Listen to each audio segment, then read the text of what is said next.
결과적으로 6월 말 현재 수익 금액은 주식 투자를 하다 보면 주기적으로 반드시 만나게 되는 대폭락장에서 계획을 세우는 단계에서부터 투자 수익률까지 전체 과정을 정리를 해보았습니다. 과거의 큰 하락 시기는 시간이 지나면 결국 지나가고 기억 속에서도 가물가물하지만 지금 내가 맞이하고 있는 하락장만큼은 정말 세상이 망할 것 같고 계좌는 영원히 복구가 불가능할 것 같은 불안한 마음이 들게 되어 있습니다. 제가 주식 투자를 15년 정도 하고 있는데 저도 하락장에서 버티지 못하고 고점 대비 많이 하락한 상태에서 눈물의 매도를 한 기억도 있습니다. 결국에 버티면 될 것을 머리로는 알고 있지만 주가가 많이 하락하고 이런 공포심리가 판단을 지배하는 상황에서는 절대로 쉽지가 않습니다. 올해도 어김없이 찾아왔던 미국 시장의 큰 하락기에서 어떤 판단과 대응으로 수익을 낼 수 있었는지 정리를 해봤습니다. 먼저 작년 하반기부터 올해 상반기의 미국 주식시장의 흐름을 요약해 보겠습니다. 2023년 말부터 쉬지 않고 상승했던 나스닥의 일봉 차트입니다.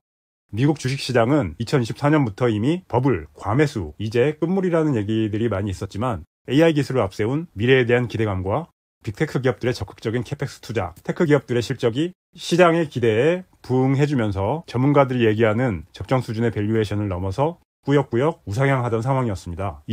2024년도에 이러한 분위기 속에서 저 역시도 주식 투자 금액의 3분의 2 정도를 미국 주식에 투자한 상황에서 주가는 오르지만 항상 불안함을 가지고 있었고 매도 타이밍을 보면서 이익 실현 계획을 가지고 있었습니다. 하지만 사람의 욕심이라는 게 팔면 더 오를 것 같고 물 들어왔을 때 더 벌어야지, 국장에서 털린 거 만회해야지, 이렇게 국내 주식에서 손절한 종목들이 눈앞에 아른거리면서 매도 결정을 못하고 있었습니다. 그러던 중 2014년 8월 5일 역사의 한 페이지를 장식할 엔캐리 트레이드 사태. 단 하루 만에 나스닥 최저점 기준으로 6%가 넘게 하락하면서 투자자들에게 이제는 정말 올 것이 왔다, 미장 탈출은 지능순이다, 이런 상황을 보여주는 것 같았는데요. 놀랍게도 바로 그 반등 후에 다시 우상향을 했고요. 그리고 2024년 12월 이제는 정말로 리스크 관리를 해야겠다는 판단으로 기존 주식을 일부 매도해서 미국의 배당주와 채권주, 안전자산으로 옮기는 작업을 일부 진행했습니다. 하지만 언제 급락을 해도 이상할 것 같지 않았던 나스닥 지수가 떨어지기는커녕 2025년 1월에 딥시크 충격 등 안 좋은 뉴스에도 곧바로 회복을 했고요. 빨간색 박스 부분을 보시면 3개월 정도 횡보를 하면서 저는 이 기간 동안 당연히 매도 타이밍을 잡지 못했고요. 투자금의 한 20% 정도밖에 배당주, 채권으로 옮기질 못하고 25년 2월부터 시작된 폭락장을 온몸으로 맞게 되었습니다.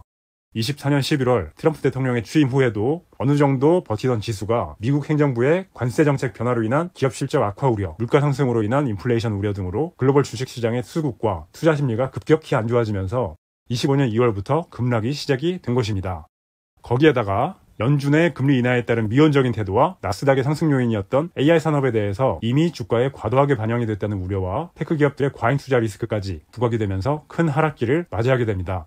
주요 뉴스 헤드라인에서 보듯이 자극적인 뉴스들이 3개월간 쏟아져 나오던 시기였지만 언젠가는 지나갈 일이니 최대한 버티자는 마음으로 뉴스를 멀리하고 증권협도 안 보고 다른 일에 더욱 집중을 했던 시기였습니다. 이렇게 2개월간 끝없이 내리던 주가는 4월 첫 주에 정점을 찍는데요.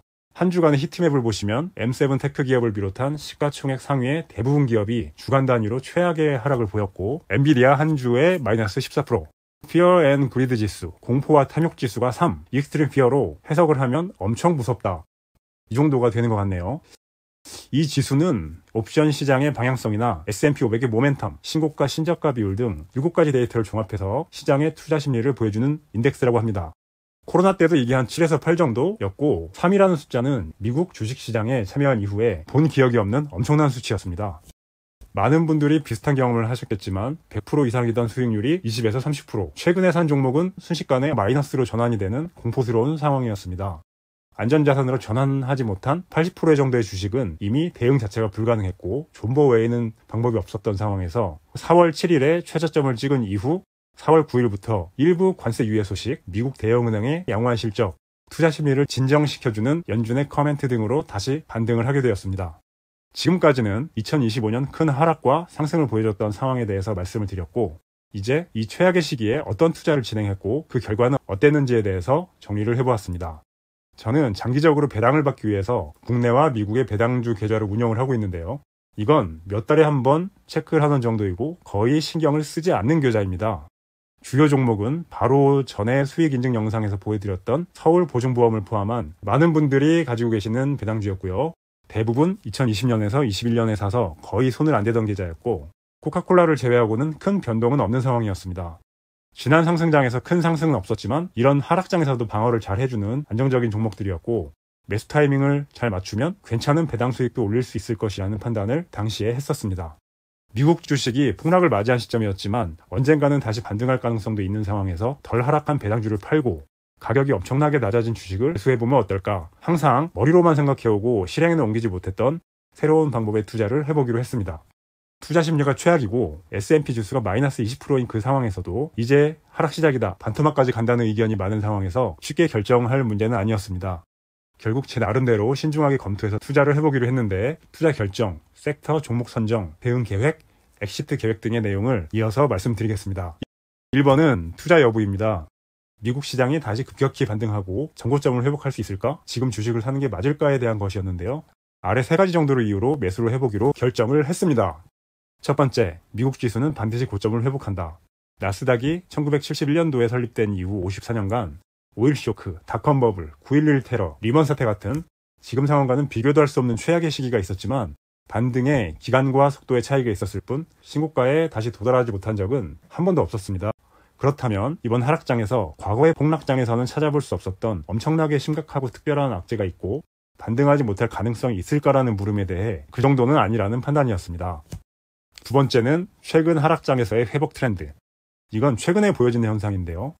지수의 하락 이후에 바로 반등을 보여주는 빠른 회복 트렌드입니다. 미국 시장은 코로나 기간 중 21년 12월부터 1년간의 하락 시기가 있었는데 그 이후 다시 1년간 상승을 하면서 전고점을 회복한 이력이 있습니다.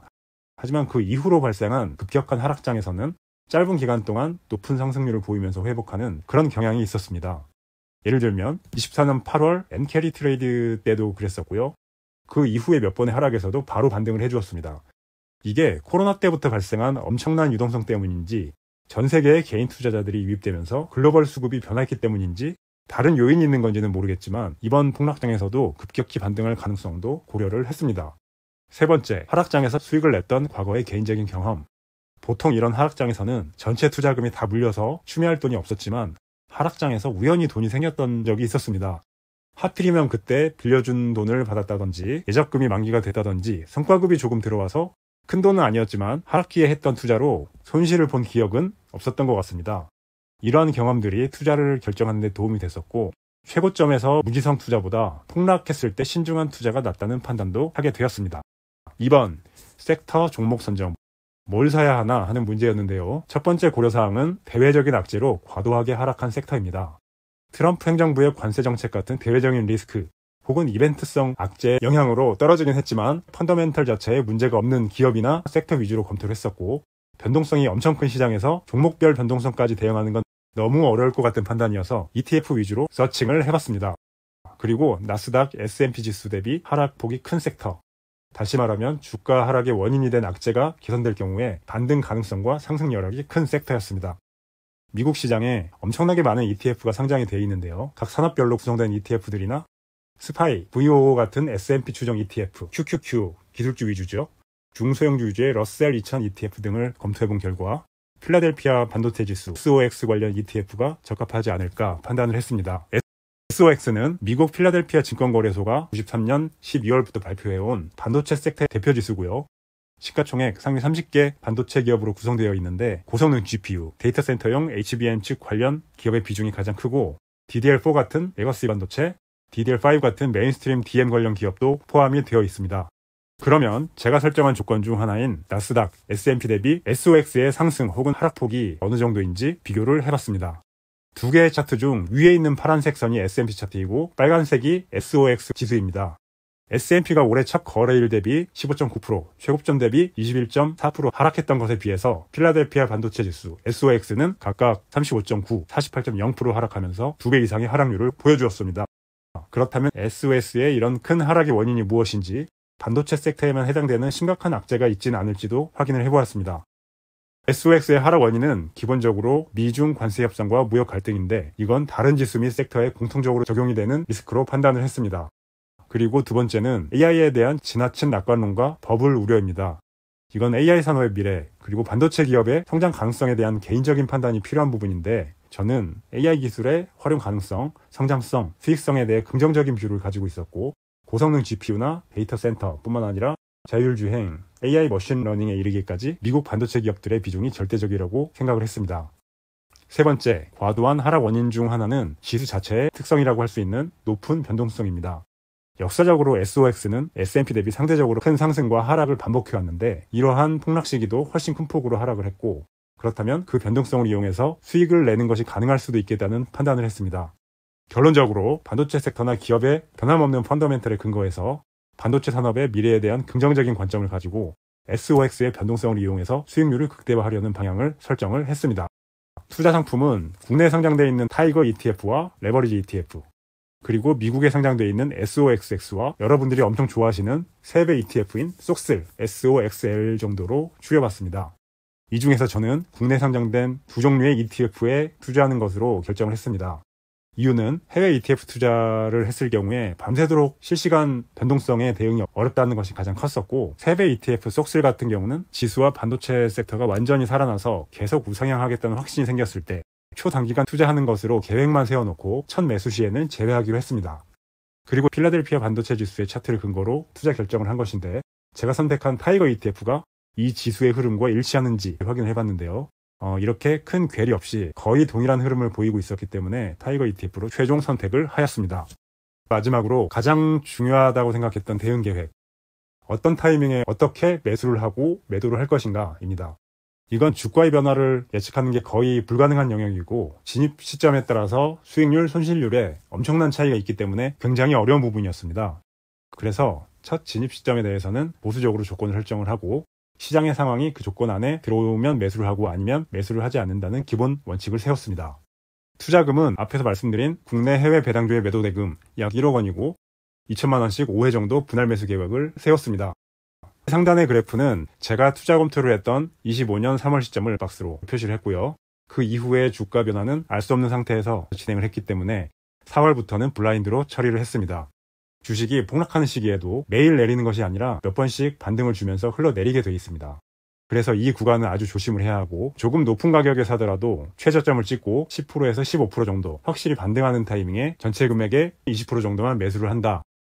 그리고 그 이후에 추가 매수는 하락했을 경우와 상승했을 경우 시나리오를 구분을 해서 매수 계획을 세웠는데요. 첫 번째 매수 이후에도 계속 하락을 한다면 약 5% 하락 시마다 투자금의 20%씩 4회 정도 매수를 하고, 반대로 상승을 한다면 예를 들면 주봉 기준으로 1, 2주 정도 양봉이 뜨면 그때부터는 적극 매수한다는 계획을 세웠습니다. 주가의 변동이 이런 가정과는 다르게 여러 가지 케이스로 움직일 수 있겠지만 이 정도의 기본 원칙을 세워놓고 상황에 따라서 대응을 할 계획을 세웠습니다. 만약에 지수의 흐름이 상승 혹은 하락하지 않고 횡보했을 경우에는 추가 매수는 홀드하고 중기 보유로, 다시 말하면 존버 모드로 들어가는 건데, 제가 존버 전문이기 때문에 큰 문제는 없을 것 같습니다. 그리고 완전한 급격한 상승이 온다고 하면 레버리지 ETF도 적극 매수 예정이었습니다. 이제 엑시트 전략과 관련된 내용인데요. 예상 수익률을 설정을 하고 어떤 상황에서 매도를 할지에 대한 검토 내용입니다. 노란색 박스를 보시면 기본적인 가정은 XOX 지수가 직전 최고점 대비 60% 정도는 반등을 한다는 것입니다. 역사적으로 보면 급락 이후 단기간에 전고점을 100% 회복하는 경우도 많았지만 조금 보수적으로 가정을 해봤습니다. 그리고 제가 최저점에서 매수하는 건 불가능하겠지만 저점 대비 한 20% 상승한 구간에서는 잡을 수 있을 것 같았고요. 그렇다면 이 경우에 조금 전 말씀드린 60%에서 20%를 빼면 수익률은 10%가 가능하고 레버리지 투자 시 수익률은 80%입니다. 저의 가정과 계산법 자체가 근거가 많이 부족하지만 매도 타이밍을 잡기 위한 대략적인 계산이었으므로 수익률이 40에서 80%가 되는 그 사이쯤에서 매도한다는 계획을 세웠습니다. 생각하기 싫은 케이스였지만 전체 투자금을 투자한 이후 수익률이 마이너스 10%를 찍는다고 하면 칼손절 예정입니다. 그래서 최악의 경우 수익률은 마이너스 10%, 최상의 경우에는 40% 이상의 수익률로 설정을 하고 엑시트 계획을 세웠는데요. 첫 번째로 진입을 한 이후에 5% 하락 시마다 분할 매수를 했다. 그런데도 저의 수익률이 마이너스 10%가 넘는다고 하면은 그 얘기는 곧 기수 기준으로는 30에서 40%는 더 빠져야 가능한 숫자입니다.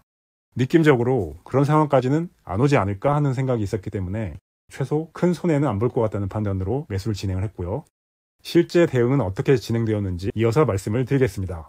이렇게 계속 하락하는 구간에서 3번 정도 일시적인 상승을 보여줬었는데요. 이 회색 동그라미에서는 매수를 하지 않았고요. 강한 의지로 안 했다기보다는 어디까지 나락으로 떨어질지 모르는 상황에서 하지 못했다는 표현이 맞을 것 같습니다. 그 이후 4월 7일까지 SOX 지수는 무자비하게 한 번 더 내려 꽂게 되는데 과연 어디까지 더 떨어질 수 있을까? 끝을 한번 보고 싶다 하는 생각으로 계속 관망을 했었습니다. 그 이후 4월 7일에 최저점을 찍고 다시 하루 만에 18.7% 상승을 했지만 이런 엄청난 변동성에서 제가 할 수 있는 건 없었고요. 최저점 대비해서 10% 정도 반등한 4월 11일 이 시점에 첫 번째 매수를 했고 상승 혹은 하락 추이를 모니터링을 하다가 급락이 진정이 되고 한 번 더 바닥을 찍고 바로 반등하는 흐름을 보여줬기 때문에 이 초록색 박스의 기간 동안에 분할 매수를 완료했습니다. 이번 폭락장에서도 정확히 V자 반등을 보여주면서 큰 위기 상황 없이 수익을 낼 수 있었습니다. 계속해서 상승해오던 지수가 횡보 구간에 진입을 하면서 7월 11일 첫 매도 이후 분할 매도를 하고 있습니다. 투자 수익률을 말씀드리겠습니다. 배당주가 여러 계좌에 분산이 돼 있었기 때문에 총 3개의 계좌에서 매수를 진행했습니다. 국내 계좌와 ISA 계좌에서는 첫 매수는 일반적인 타이거 ETF로 진행을 했지만 필라델피아 반도체 지수의 흐름이 상승으로 바뀐 후에는 레버리지 ETF를 매수했습니다. 캡처 이미지가 6월 말에 한 것밖에 없어서 6월 말 기준으로 보면 첫 계좌에서는 6월 28일 수익률이 64%, 두 번째 계좌는 50%. 해외 계좌에서는 SOX 지수가 완전한 상승기로 접어들었을 때 3배 ETF인 SOX에 SOX를 매수를 해서 수익률은 87%였습니다. 결과적으로 6월 말 현재 수익 금액은 약 7,200만원, 수익률은 67%였습니다.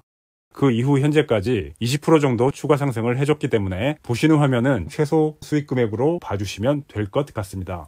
코카콜라 캡처를 올린 이유는 4년 전에 사놓았던 무거운 배당주가 주가 상승, 환율 영향으로 80% 가까이 상승을 했는데 우량한 배당주 투자를 하더라도 적절한 타이밍에 진입을 해서 장기 보유를 하면 좋은 수익률을 올릴 수 있다는 걸 기록으로 남겨놓고 저도 계속 리마인드하기 위해서입니다. 해외 주식 계좌의 수익 금액 중 최소 50% 이상은 다시 미래의 폭락장을 대비하기 위한 목적으로 미국 배당주를 매수할 계획입니다. 지금은 국내와 미국 주식시장에서 수익을 즐기시는 좋은 시기이지만 언젠가 반드시 찾아올 하락장에 대응하는 방법은 상승기 때 일부 안전자산으로 포트폴리오를 구성해서 미리 대비를 해야 한다는 것입니다. 그리고 미래에 진짜 하락장을 맞이했을 때 어떻게 대응해야 할지 이번 영상이 도움이 됐으면 좋겠습니다. 그때를 대비해서 구독, 좋아요도 미리 부탁을 드리고요. 몇 년 만에 찾아온 큰 하락장에서 운이 좋게도 수익을 얻을 수 있었던 투자 방법에 대해서 말씀을 드렸는데 많은 분들이 얘기하시지만 저도 투자를 하는 데 있어서 90% 정도는 운이라고 생각을 합니다. 그런데 아무것도 하지 않고 있으면 운도 찾아오지 않고 이 확률을 조금 더 높이기 위해서 공부하고 분석하는 것이 주식 투자에서 반드시 필요한 과정인 것 같습니다. 다음 영상은 얼마 전 큰 손실을 봤던 사례와 그걸 통해서 얻었던 교훈, 그리고 그 이후의 투자에서는 어떤 점을 주의하고 개선하게 되었는지에 대한 영상을 만들어 보도록 하겠습니다. 오늘 하루도 고생 많으셨습니다. 감사합니다.